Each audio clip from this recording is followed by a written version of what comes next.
আসসালামু আলাইকুম। আপনাদের সবাইকে স্বাগত জানাচ্ছি এখনকার আলোচনা। আপনাদের সঙ্গে আছি আমি সিরাজুল ইসলাম।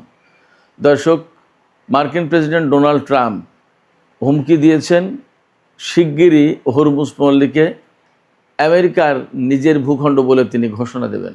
তার মানে হরমুজ পল্লী আমেরিকার, এই দাবি তিনি আপাতত উত্থাপন করলেন। ইরান কি বলছে? ইরান বলেছে হরমুজ ইরানের ছিল, ইরানেরই আছে এবং ইরানেরই থাকবে, এখানে কোনো আপোষ হবে না। শুধু তাই না, ইরানের পররাষ্ট্রমন্ত্রী আব্বাস আরাকচি হরমুজ পল্লী দিয়ে জাহাজ চলাচল শুরু হবে কখন সে ব্যাপারেও পরিষ্কার গল্প বলে দিয়েছেন। এদিকে গত কয়েকদিন ধরে আব্রাহাম লিঙ্কন জাহাজে যে ভয়ঙ্কর অবস্থা বিরাজ করছে তা নিয়ে নানামুখী খবর ছিল। আমি ব্যক্তিগতভাবে আমাদের এই ইউটিউব চ্যানেলে তথ্য তুলে ধরার চেষ্টা করেছিলাম। গতকাল থেকে খবর পাচ্ছিলাম, আজকে খবরটা একদম পরিষ্কার হয়েছে যে আব্রাহাম লিঙ্কন জাহাজ ভারত মহাসাগর থেকে সরিয়ে নেওয়া হচ্ছে এবং সেখানে নতুন আরেকটি জাহাজ আসছে। আরেকটি খুবই গুরুত্বপূর্ণ খবর আছে মধ্যপ্রাচ্যের জন্য, সেটি হচ্ছে যে কুয়েত, যে দেশের হাতে বিশ্বের টোটাল তেল রিজার্ভ যা আছে তার 6% আছে এই কুয়েতের হাতে, সেই কুয়েত গত 6 মাস ধরে তেল বিক্রির মারাত্মক সংকটে। কেন এই সংকট এবং দেশটিকে কোথায় নিয়ে যাচ্ছে, কি পরিস্থিতি তৈরি হচ্ছে? সুপ্রিয় দর্শক, এই বিষয়গুলো নিয়ে আজকের ভিডিওতে বিস্তারিত আলোচনা করার চেষ্টা করব। হরমুজ প্রণালী নিয়ে আরও বিভিন্ন রকমের তথ্য থাকবে। এর পাশাপাশি মার্কিন প্রেসিডেন্ট ডোনাল্ড ট্রাম্প আমেরিকার নাগরিকদের প্রতি আহ্বান জানিয়েছেন তেল এবং গ্যাসের উচ্চ মূল্য তাদেরকে মেনে নিতে হবে। কেন এই কথা বলছেন? ইরান যুদ্ধে আসলে সর্বশেষ পরিস্থিতি কি, কোথায় গিয়ে দাঁড়িয়ে আছে পরিস্থিতি, এই সমস্ত নিয়ে আমি আজকের ভিডিওতে বিস্তারিত তথ্য তুলে ধরার চেষ্টা করব। আশা করি আপনারা শেষ পর্যন্ত সঙ্গে থাকবেন। আর ভিডিও ভালো লাগলে লাইক কমেন্ট শেয়ার করবেন এবং চ্যানেলটি সাবস্ক্রাইব করে সাথেই থাকবেন। দর্শক, চলুন আমরা বিস্তারিত আলোচনা করি। প্রথমেই যে গল্প বলছিলাম, যে কথা বলছিলাম, সেটা হচ্ছে যে হরমুজ প্রণালীকে আমেরিকা তার নিজের ভূখণ্ড বলে দাবি করছে আপাতত। আমেরিকা বলতে মার্কিন প্রেসিডেন্ট ডোনাল্ড ট্রাম্প। তিনি বলেছেন হরমুজ প্রণালী নিজেদের এলাকা, অর্থাৎ এটা আমেরিকার অংশ, এই ঘোষণা তিনি খুব শিগগিরই দেবেন। গতকালকে বলেছেন। গতকাল মানে সবসময় মনে রাখবেন যে বাংলাদেশ এবং আমেরিকার ভেতরে প্রায় 11 ঘন্টার সময়ের পার্থক্য, যেহেতু অতএব আমাদের বাংলাদেশে যখন বুধবার তখন ওখানে মঙ্গলবার, বাংলাদেশে যখন শনিবার তখন আমেরিকায় শুক্রবার, মোটামুটিভাবে এরকম হিসাবটা। একদম পুরোপুরি 11 ঘন্টার পার্থক্য বললাম তো যাই হোক, তিনি সাংবাদিকদের বলেছেন যে আমি খুব শিগগিরই হরমুজ প্রণালী আমেরিকার এই ঘোষণা দিতে যাচ্ছি। অদ্ভুত কথা। আমেরিকা জীবনে কখনো কোনোদিন এই এলাকায় কি ছিল, আমেরিকার ভূখণ্ড হয় কি করে? পরে আবার কেউ কেউ ব্যাখ্যা দিচ্ছেন যে মার্কিন প্রেসিডেন্ট ডোনাল্ড ট্রাম্প এটা কৌতুক করে বলেছেন। অন্য দেশের ভূখণ্ড নিয়ে একজন প্রেসিডেন্ট এইরকম কৌতুক করবেন, এই প্রেসিডেন্টের ব্যক্তিত্ব সম্পর্কেই তো প্রশ্ন ওঠে। যাই হোক, ডোনাল্ড ট্রাম্প এই ঘোষণা দেওয়ার পর যে হরমুজ প্রণালী আমেরিকার অংশ, সেটা আমি খুব শিগগিরই ঘোষণা দেব, এই কথা বলার পর তাৎক্ষণিকভাবেই ইরানের পক্ষ থেকে ইরানের অন্যতম উপপররাষ্ট্রমন্ত্রী কাজেম গরিবাবাদী তিনি বলেছেন যে হরমুজ ইরানের ছিল, ইরানের জনগণের ছিল, আছে এবং থাকবে। ইরান কাউকে ভয় পায় না, কোনো হুমকি দিলে কেউ যেমন ভীত হয় না, তেমনি কারো বিরুদ্ধে যুদ্ধ করতেও ভয় পায় না। কাজেম গরিবাবাদ বলেছেন যে কোনো শক্তির বিরুদ্ধে ইরান তার শক্তি প্রদর্শন করতে, তার ক্ষমতা দেখাতে মোটেই কুণ্ঠাবোধ করে না। এর মানে হচ্ছে ডোনাল্ড ট্রাম্প কৌতুক করেই বলুন আর ভুলবশত বলুন আর যেভাবেই বলুন, হরমুজ প্রণালী নিয়ে যে কথা বলেছেন সে ব্যাপারে কিন্তু আসলে সিরিয়াসলি রিয়্যাক্ট করলো ইরান। এবার সেই ইরানের পররাষ্ট্রমন্ত্রী সাইদ আব্বাস আরাকচি তিনি বলেছেন হরমুজ প্রণালী জাহাজ চলাচলের জন্য কবে খুলবে এটা সম্পূর্ণভাবে নির্ভর করছে আমেরিকার উপরে। আমেরিকা যখন ইরানের শর্তগুলো মেনে নেবে তখন শুধুমাত্র এই হরমুজ প্রণালী খোলা হবে, তার আগে নয়। একই সাথে তিনি বলেছেন, কোনো কোনো জায়গায় খবর বের হচ্ছে যে হয়তো ইরান এবং আমেরিকা আলোচনায় বসতে যাচ্ছে। সেই ব্যাপারে আব্বাস আরাকচি পরিষ্কার করে বলেছেন যে আমেরিকার সাথে ইরানের কোনো আলোচনা চলছে না। পাকিস্তান এবং কাতারের মাধ্যমে আমেরিকার সাথে কিছু বার্তা আদান প্রদান হয়েছে, এর মানে এই না যে আমরা আলোচনায় বসে যাচ্ছি আমেরিকার সাথে। আব্বাস আরাকচি যে কথা বলতে চেয়েছেন সেটি হচ্ছে এই, যে আমেরিকা যখন ইরানকে কোনো বার্তা দেবে, স্বাভাবিকভাবে ভদ্রতা হচ্ছে সেই বার্তার জবাব দেয়া।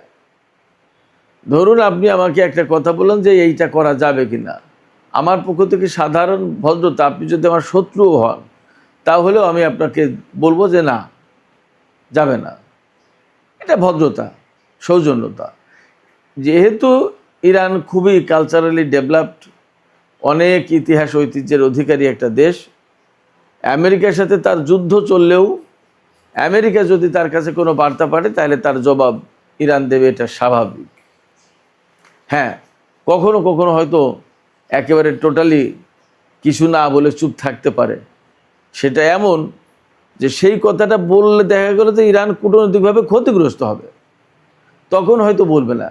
কিন্তু স্বাভাবিক সৌজন্যতা, ভদ্রতা যেটা, সেখানে ইরান অবশ্যই এই সংকীর্ণতার ভিতরে পড়বে না, তারা জবাব দেবে, কথা বলবে। তো আমেরিকার পক্ষ থেকে পাকিস্তান এবং কাতারের মাধ্যমে হয়তো কিছু তথ্য দেওয়া হয়েছিল, বার্তা দেওয়া হয়েছিল ইরানকে। ইরান তার জবাব দিয়েছে এই কাতার এবং পাকিস্তানের মাধ্যমে, তারা নিজেরা দেয়নি। এবং সেই কারণে আব্বাস আরাকচি একদম সুস্পষ্ট করে বলেছেন যে আমেরিকার জাহাজ থেকে শুরু করে কার কবে কোন জাহাজ চলবে হরমুজ প্রণালীতে, কবে কখন এই হরমুজ প্রণালী একদম উন্মুক্ত করে দেওয়া হবে, এ সমস্ত সব কিছু নির্ভর করছে আমেরিকা কবে ইরানের শর্ত মেনে নেবে তার উপরে। কিন্তু গতকাল যে খবর দিয়েছি আমরা, এবং ইরানের পক্ষ থেকেই খবর এসছে যে ইরানের সংসদীয় কমিটিতে একটা প্রস্তাব পাশ হয়েছে, হয়তো সেটা বিল আকারেই সংসদে উত্থাপন করা হবে, বা সংসদে উত্থাপন করা হয়েছিল সেটা বিশেষ কমিটিতে দেওয়া হয়েছে, সেখানে পাশ হয়েছে যে হরমুজ প্রণালী দিয়ে ইসরায়েল এবং আমেরিকা তাদের কোনো জাহাজ পরিচালনা করতে পারবে না, আমেরিকা এবং ইসরায়েলের জাহাজ নিষিদ্ধ। ব্যাপারটা যদি তাই হয় তো তাহলে হরমুজ প্রণালী দাবি করা তো পরের কথা, হরমুজ প্রণালী তাদের জন্য আদৌ খুলবে কিনা সেটাই তো এখন প্রশ্ন। এবং এই যে মার্কিন নৌ ব্লকেড, এই নৌ ব্লকেড আরও দীর্ঘস্থায়ী করবে বলে ডোনাল্ড ট্রাম্পের পক্ষ থেকে বলা হয়েছে। তিনি বলেছেন যে অনির্দিষ্টকালের জন্য ইরানের বিরুদ্ধে এই ব্লকেড থাকবে। তো যদি ব্লকেড থাকে তাহলে ইরানও খুলবে না হরমুজ প্রণালী, এটা স্বাভাবিক। শুধু তাই না, ইরানের পক্ষ থেকে কথাও বলা হয়েছে যে ব্লকেড তোলার জন্য ইরানে যা করণীয় ইরান তা করবে, অর্থাৎ মার্কিন বাহিনীর উপর হামলা চালাতে পারে। এবং সেই রকম কিন্তু আকার ইঙ্গিত আমরা অনেক কিছু পাচ্ছি। এই প্রস্তুতি যেমন ইরানের পক্ষ থেকে হচ্ছে, একই রকমের প্রস্তুতির খবর পাওয়া যাচ্ছে আমেরিকার পক্ষ থেকেও। সেক্ষেত্রে চূড়ান্ত একটা যুদ্ধের আশঙ্কা কিন্তু মধ্যপ্রাচ্যে হরমুজ প্রণালী এলাকায় রয়েছে। আমেরিকা বললেই হবে না যে হরমুজ প্রণালী এলাকায় তাদের ব্লকেড অনেক দিন ধরে চলবে, ইরান এর বিরুদ্ধে ব্যবস্থা নেবে, এমন খবরও আমরা পাচ্ছি। হরমুজ প্রণালী খুলছে না এবং বলা হচ্ছে বেশ কিছুদিন ধরে মধ্যপ্রাচ্য থেকে এক ফোঁটা তেলও আমেরিকায় যায়নি। এটাই ইতিহাসে সম্ভবত প্রথম, এটা বিরাট একটা ঘটনা। এবং ডোনাল্ড ট্রাম্প কিন্তু এখন বলছেন, দেশটির জনগণের প্রতি আহ্বান জানিয়েছেন যে তেল এবং গ্যাসের প্রাইস মূল্য অনেক বেশি থাকবে, এটা তোমাদের সবাইকে মেনে নিতে হবে। তার মানে হরমুজ প্রণালী, লোহিত সাগর বা বালবান্দের প্রণালীর যে ক্রাইসিস, এই ক্রাইসিস খুব সহজে শেষ হচ্ছে না। এই ক্রাইসিস শেষ হচ্ছে না, তার আরও অনেকগুলো লক্ষণ আছে। ওই যে আমি আগেই বলেছি যে বিমানবাহী রণতরী আব্রাহাম লিঙ্কনকে আরব সাগর থেকে সরিয়ে নেওয়া হচ্ছে। আরব সাগর থেকে সরিয়ে নিয়ে সেখানে রিপ্লেস করা হবে জর্জ ওয়াশিংটন বিমানবাহী যুদ্ধ জাহাজকে। এই জর্জ ওয়াশিংটনকে যখন মোতায়েন করা হবে ভারত মহাসাগর অর্থাৎ হরমুজ প্রণালীতে বা ইরানের উপর ব্লকেড চালু রাখতে, তখন একই পরিস্থিতি দাঁড়াবে। তার মানে দীর্ঘমেয়াদী হচ্ছে হরমুজ সংকট। এখন এখানে একটা প্রশ্ন আসছে, আব্রাহাম লিঙ্কন সরিয়ে নিয়ে জর্জ ওয়াশিংটনকে এখানে এনে কি করবে আমেরিকা? নিশ্চয়ই যুদ্ধ করার চেষ্টা করবে, বাট ইরানও তো যুদ্ধ করবে। আব্রাহাম লিঙ্কন এবং জেরাল্ড আর ফোর্ড মিলে যখন হরমুজ প্রণালী খুলতে পারলো না, তখন জর্জ ওয়াশিংটনের কি ক্ষমতা আছে যে তারা এসে হরমুজ প্রণালী খুলবে? তারা যা করতে পারে সেটা বড় জোর এই হরমুজ প্রণালী এলাকায় ব্লকেটটা, নৌ অবরোধটা কার্যকর রাখতে পারে। কিন্তু আমি আগেই বলেছি, যথেষ্ট সম্ভাবনা রয়েছে ইরান মার্কিন নৌবাহিনীর উপর হামলা চালাবে। তাতে জেরাল্ড আর ফোর্ড আগে একবার ক্ষতিগ্রস্ত হয়েছে, এখন জর্জ ওয়াশিংটন ক্ষতিগ্রস্ত হয় কিনা সেটাও একটা দেখার বিষয়।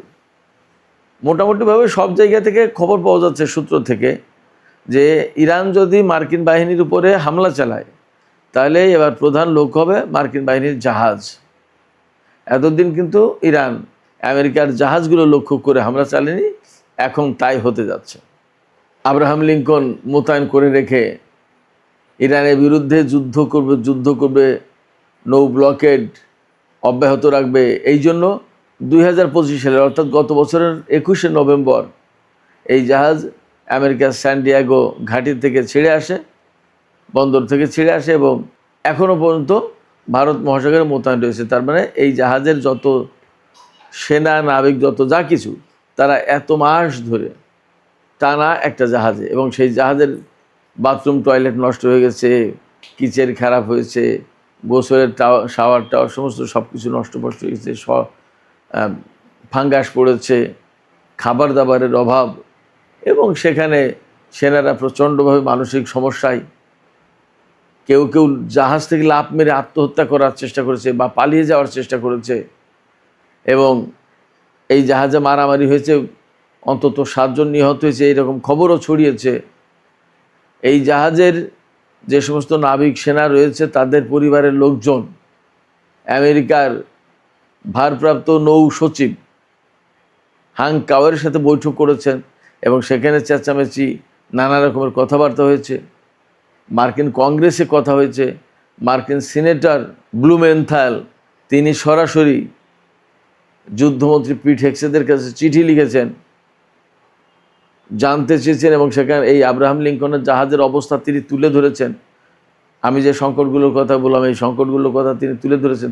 তিনি তুলে ধরে জানতে চেয়েছেন যে আব্রাহাম লিঙ্কন জাহাজের অবস্থা কি, সেটা জানাতে হবে জাতিকে। এই পরিস্থিতিতে আব্রাহাম লিঙ্কন সরিয়ে নিচ্ছে এবং জর্জ ওয়াশিংটন আসছে। জর্জ ওয়াশিংটনের ভাগ্যেও তো একই পরিণতি হবে বলে মনে করা হয়। এবং শুধু তাই না, ইরান যদি নতুন করে যুদ্ধ শুরু করে এবং মার্কিন নৌবাহিনীর বিরুদ্ধে হামলা বা অভিযান শুরু করে, তাহলে এই জাহাজ হামলার মুখে পড়তে পারে। সুপ্রিয় দর্শক, হরমুজ প্রণালীতে যখন এই রকম মারাত্মক সংকট রয়েছে, সেই সংকট এড়িয়ে কুয়েতের মতো একটা দেশ কোনো তেল বিক্রি করতে পারছে না, একেবারেই না।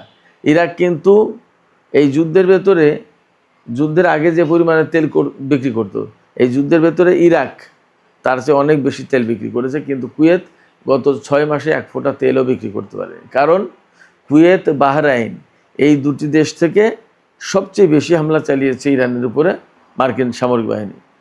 কুয়েত এবং বাহরাইনকে বারবার ইরানের পক্ষ থেকে বার্তা দেওয়া হলেও তা তো কানে নেয়নি, বরং তারা মার্কিন বাহিনীর সাথে যুক্ত হয়ে নাকি বিমান হামলা চালিয়েছে ইরানের উপর, এমন খবরও এসেছে। এই জায়গা থেকে বাহরাইন, কুয়েতের জাহাজ একদম টোটালি অ্যালাউ করা হচ্ছে না হরমুজ প্রণালী দিয়ে বের হওয়ার জন্য, যার কারণে কোনো তেল বিক্রি করতে পারছে না। অথচ এই কুয়েত তার যে টোটাল যে ইনকাম, তার 90% অর্থাৎ 100 টাকায় ইনকাম হলে তার 90 টাকায় ইনকাম হয় এই তেল বিক্রি করে, তেল রপ্তানি করে, অপরিশোধিত তেল রপ্তানি করে, এবং বিপুল অঙ্কের টাকা ইনকাম করে কুয়েত। আমি আগেই বলেছি যে কুয়েতের সারা বিশ্বে যে পরিমাণে তেল মজুদ আছে তার 6% শুধু কুয়েতের একার হাতে আছে, এবং বিপুল পরিমাণের তেলের এই মজুদ নিয়ে তারা বেশ সচ্ছল অবস্থায় থাকে, অপরিশোধিত তেল উত্তোলন করে বিক্রি করে দেয়। কতটা ধনী দেশ কুয়েত সেটা তো আমরা সবাই জানি। কিন্তু গত 6 মাস ধরে তারা মারাত্মক সংকটে পড়েছে, এক ফোঁটা তেলও বিক্রি করতে পারছে না। শুধু তাই না, এই সংকটের কারণে দেশের ভেতরে কিন্তু জনগণের মনে বেশ ক্ষোভ সৃষ্টি হয়েছে, নানামুখী বিক্ষোভ মিছিল এই সমস্ত কথা শোনা যাচ্ছে। বিশেষ করে কুয়েতে কেন মার্কিন সেনা মোতায়েন থাকবে, এটার বিরুদ্ধে কুয়েতে নাকি বিভিন্ন সময় একের পর এক বিক্ষোভ হয়ে আসছে, বাট মিডিয়াতে সেগুলো খুব একটা আসতে দেওয়া হচ্ছে না, সামাজিক মাধ্যমে কিছু কিছু পাওয়া যাচ্ছে। আজকেই একটা খবর শোনা, এই খবর সত্য নাকি মিথ্যা আমি তা ক্লিয়ারলি জানি না, বাট সামাজিক মাধ্যমে একজন ব্যক্তি লিখেছে কুয়েতের আমির নাকি সৌদি আরবে পালিয়ে গেছে এবং সেনাবাহিনীর একটা অংশ জনগণের সাথে মিশে গেছে। জনগণের সাথে মিশে যাওয়ার মানেই হচ্ছে তাহলে জনগণ রাস্তায় নেমেছিল বা নেমেছে। আসলে কি হচ্ছে আমরা জানি না, এ খবর হয়তো ভুলও হতে পারে, আবার সঠিক হতে পারে, হয়তো সময় বলে দেবে, দেখা যাক, আমরা অপেক্ষায় থাকি। তবে এ কথা ঠিক, মধ্যপ্রাচ্যের অনেক দেশে এই যুদ্ধের প্রেক্ষাপটে অনেক কিছু ঘটতে পারে, অনেক পরিবর্তন হতে পারে, কারণ আমেরিকার উপস্থিতি অনেক দেশের মানুষই পছন্দ করছে না। সুপ্রিয় দর্শক, আজকের আলোচনা এখানে শেষ করতে চাই। আলোচনা শেষের আগে আপনাদের কাছে আপনাদের মতামত জানতে চাই। এই যে হরমুজ নিজেদের ভূখণ্ড বলে ডোনাল্ড ট্রাম্প খুব শিগগিরই ঘোষণা দেবেন এমন একটা মন্তব্য করেছেন, এই মন্তব্যের আসলে কতটা গুরুত্ব আছে বলে আপনারা মনে করেন? আপনাদের মতামত জানিয়ে কমেন্টে লিখতে পারেন। আর ভিডিও ভালো লাগলে লাইক, কমেন্ট, শেয়ার করবেন এবং চ্যানেলটি সাবস্ক্রাইব করে সাথেই থাকবেন।